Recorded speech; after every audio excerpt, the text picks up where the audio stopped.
চলো তোমাদের সাথে শেয়ার করে নিই আজকে অর্ডারে কি ছিল। প্রথমেই আমরা চিকেন চাপ বানানোর প্রস্তুতি পর্ব শুরু করে দিই। এখানে প্রতিটি চিকেনের পিস 150 গ্রামের ছিল। তোমরা কমেন্টে জানিও মটন বিরিয়ানির সাথে চিকেন চাপ তোমাদের কেমন লাগে।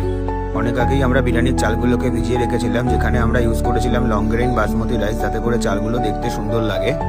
এরপর আলু আর মটনগুলোকে পেঁয়াজের রসে সিদ্ধ করে নিয়ে সেগুলোকে হাঁড়ির নিচে সাজিয়ে নেওয়া হয়, ওপর থেকে ছড়িয়ে দেওয়া হয় আলু বোখরা আর খোয়া ক্ষীর।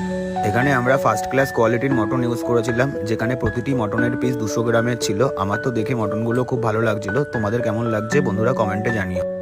এরপর চালগুলোকে 80% সিদ্ধ করে নিয়ে পরিমাণ মতো মশলা দিয়ে রেডি করে রাখা বিরিয়ানির হাঁড়িতে লেয়ার ওয়াইজ ঢেলে দেওয়া হয়, ওপর থেকে ছড়িয়ে দেওয়া হয় কেশর জল। তারপরে হাঁড়িটিকে দমের জন্য বসিয়ে দেওয়া হয়।